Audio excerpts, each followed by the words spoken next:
شرم اور حیا نام کی کوئی شے نہیں، عصمت و عفت کا کوئی حساب نہیں، کوئی ذکر ہی نہیں۔ اور گواہیاں کیا ہیں؟ پریزیڈنٹ کلنٹن نے کہا تھا 2 سال پہلے یا 3 سال پہلے، وہ جو ان کی اینول سپیچ ہوتی ہے، state of the union address, اس نے کہا تھا ان قریب ہماری قوم کی اکثریت حرام زادوں پر مشتمل ہوگی۔ یہ حرام زادے کا لفظ میں نے ترجمہ کیا ہے born without any wedlock. ایک تو ہوتا ہے ایک مرد اور عورت کی شادی ہوئی ہے، نکاح ہوا ہے، پھیرے پڑے، کچھ بھی ہوا ہے، لیکن اعلانیہ طور پر وہ اب شوہر اور بیوی کی حیثیت سے ہے، تو ان کی اولاد ہو رہی ہے، جائز اولاد ہے۔ ایک بغیر شادی کی اولاد ہو رہی ہے تو یہ حرامی ہے، حرام زادے ہے۔ انہوں نے کہا کہ ہماری قوم کی اکثریت حرام زادوں پر مشتمل ہوگی۔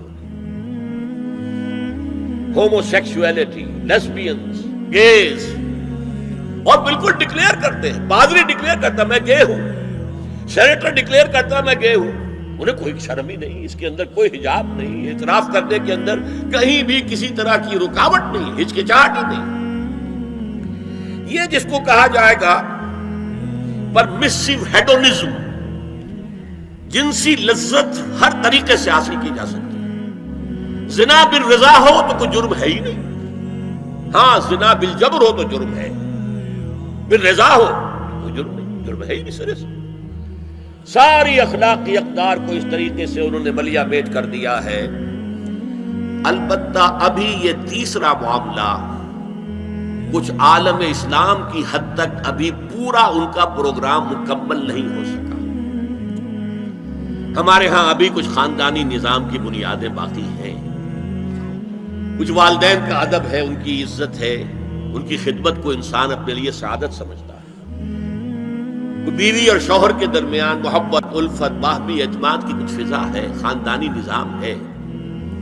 اگرچہ تیزی سے بگڑ رہا ہے نظام ہمارا، اور ہمارا ایلیٹ طبقہ اوپر کا جو ہے وہ مغرب کے طرز پر جا چکا ہے، لیکن ہماری مڈل کلاسز میں، لوور کلاسز کے اندر ابھی کچھ اقدار ہیں شرم کی، حیا کی، عصمت کی، عفت کی۔ آپ پورا زوردار طریقے پر مہم چلا رہے ہیں کہ مسلمان ممالک سے بھی یہ ساری اقدار ختم کر دی جائے۔ چنانچہ نوٹ کیجئے، قرآن مجید میں 2 جگہ پر اللہ تعالیٰ نے اہل مکہ کو وارن کیا تھا۔ اولم یروا انا ناتی الارض ننقصها من اطرافها، کیا یہ قریش دیکھ نہیں رہے کہ ہم رفتہ رفتہ ان کی طرف بڑھ رہے ہیں، چاروں طرف سے ان کے گرد ہمارا گھیرا تنگ ہوتا جا رہا ہے، ان کے گرد جو قبائل آباد ہیں وہ ہمارے حلیف بنتے جا رہے ہیں۔ یہ سورہ رات کی آیت ہے، اور اسی طرح سورہ انبیاء میں ہے، افلا یرون انا ناتی الارض ننقصها من اطرافها۔ تو اسلام گھیرا تنگ کر رہا تھا رفتہ رفتہ کفار مکہ کے گرد۔ آج یہ برعکس ہے کہ یہ مغرب اور امریکہ کی عظیم قوت کو استعمال کرتے ہوئے، سول سپریم پاور آن ارتھ، آج یہ ہمارے گرد گھیرا تنگ کرتے چلے آ رہے ہیں کہ ہمارا معاشرتی نظام بھی تلپٹ ہو جائے، درہم برہم ہو جائے، ہماری اقدار بھی ختم ہو جائیں، ہمارے ہاں بھی عورت اور مرد بالکل برابر ہونے کے مدعی ہو کر میدان میں آ جائیں، عورت مرد بن جائے، مرد عورت بن جائے، مردوں کی شادیاں ہو جائیں کہ ایک مرد شوہر اور ایک مرد بیوی، اور رجسٹر ہو جائے شادی، لیسبینز کی شادیاں ہو جائیں کہ ایک عورت شوہر، ایک عورت بیوی، اور رجسٹر ہو جائے شادی۔ یہ سارا کام ناتی الارض ننقصها من اطرافها، اس کی مثال کیا ہے کہ پہلے اس پروگرام کے تحت 1994 میں کانفرنس ہوئی قاہرہ میں، عرب ورلڈ کا وہ مرکز ہے، اس لیے کہ عربوں میں تعلیم کے اعتبار سے، ٹیکنالوجی کے اعتبار سے سب سے آگے مصری ہے، تو یہ چونکہ ان کا ثقافتی اعتبار سے امام ہے، وہاں جا کر انہوں نے ڈیرا لگایا اور ان افکار کی اور ان نظریات کا پرچار کا معاملہ کیا۔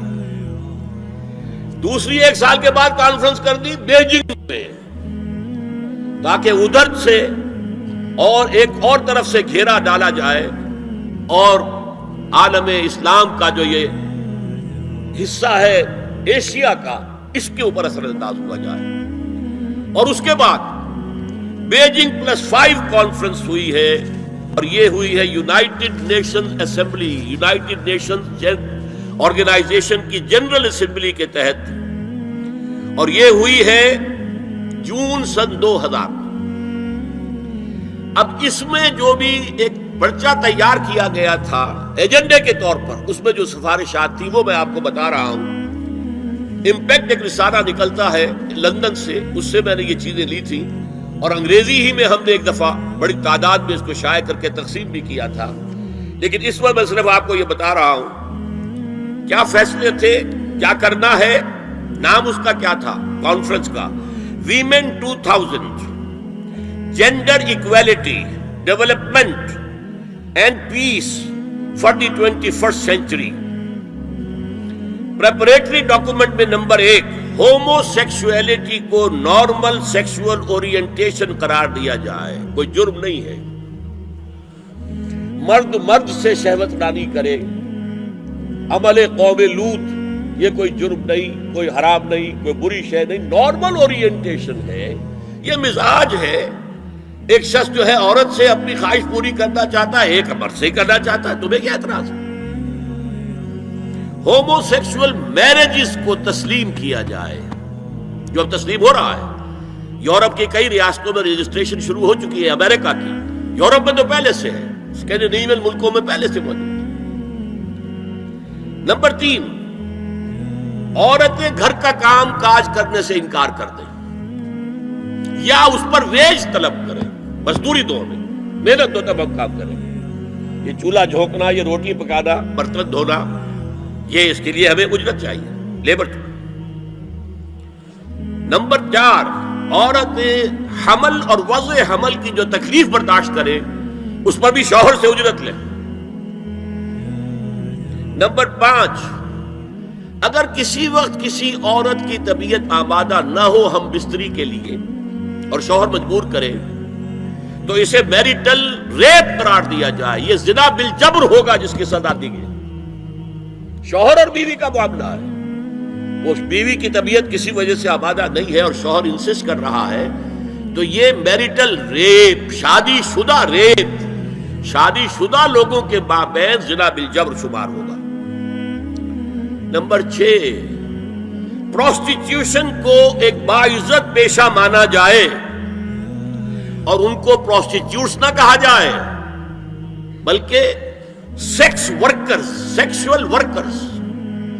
جیسے مرد ہے وہ اپنی جسمانی قوت استعمال کر رہا ہے، وہ اب چلا رہا ہے، کسی چلا رہا ہے، یا وہ کہیں اینٹیں ڈھو رہا ہے، یا کوئی اور دماغی صحت استعمال کر رہا ہے، ڈاکٹر بیٹھا ہے اس نے لکھ رہا ہے، فیس لے رہا ہے، عورت بھی اپنے جسم کے ایک عضو کو استعمال کر رہی ہے تو وہ سیکسول ورکر ہے اور وہ پیشہ ہے اور وہ باعزت ہے، اس پر قتل کوئی قتل نہ ہو۔